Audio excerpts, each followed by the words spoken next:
Economics honours যদি নিই তাহলে কি আমাদের খুব একটা সুবিধা হবে? আমার কিছু স্টুডেন্টস আছে যারা এখন ক্লাস 11 দিচ্ছেন, কিছু জন আছে যারা ক্লাস 12-এর জন্য অ্যাপ্লাই করতে, যার মানে 12-এ পড়ছেন, এরপর গ্র্যাজুয়েশনে ঢুকবেন।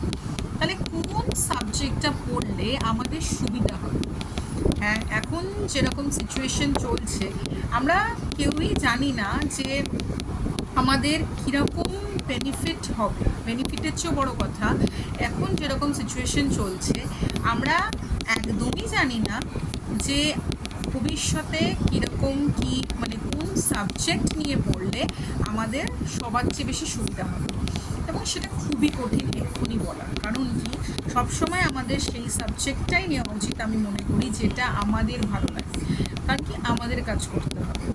আমরা যদি এমন একটা সাবজেক্ট নিই যেটা ট্রেন্ডিং চলছে বলে নিয়ে নিচ্ছি, সেটা কিন্তু ঠিক হবে না, কারণ কি আমরা কাজ করতে পারবো না। আলটিমেটলি তো কাজটা আমাদেরই করতে হবে, তাই না? তোমরাও ভেবে দেখো। তাই জন্য আজকের এই ভিডিওর মূল উদ্দেশ্য হলো বোঝা আমাদের কোন সাবজেক্ট নিয়ে এগোনো উচিত। তাহলে সবার চেয়ে সর্বপ্রথম তোমরা যদি এখন ক্লাস 11-এ থাকো তাহলে এখন থেকেই সেটা ভেবে নাও, কারণ কি অবভিয়াসলি আমরা সবাই কেরিয়ার ওরিয়েন্টেড, আমরা সবাই চাই যে আমরা একটা ভালো জায়গায় স্ট্যান্ড করব, কিন্তু সেটা তো আর হঠাৎ করে হবে না, আমাদেরকে ভাবতে হবে যে কী নিয়ে নেবো। এবার সবাই ভাবছে এখন নতুন নতুন সাবজেক্ট আসছে, যেমনি একটা উদাহরণ দিই, AI বলে একটা নতুন সাবজেক্ট এসেছে, ঠিক আছে?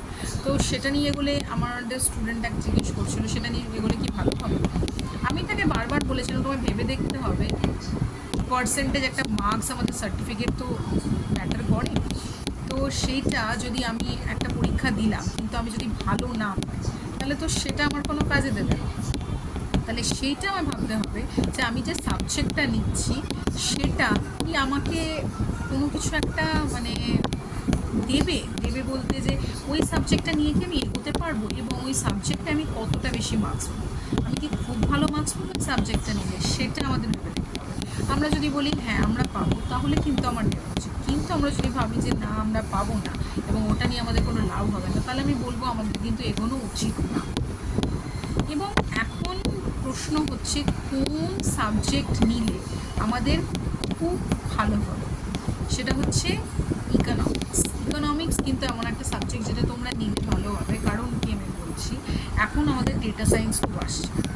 ইকোনমিক্স দেখা গেছে এমন একটা সাবজেক্ট যেটা ব্যাংক বলো, তুমি এরপর বিএড করে কোচিং করে এতে যেতে পারো, কোচিং অন্য কোনো সাবজেক্ট তুমি নিতে পারো না, কিন্তু ইকোনমিক্স এখানে নিতে পারো।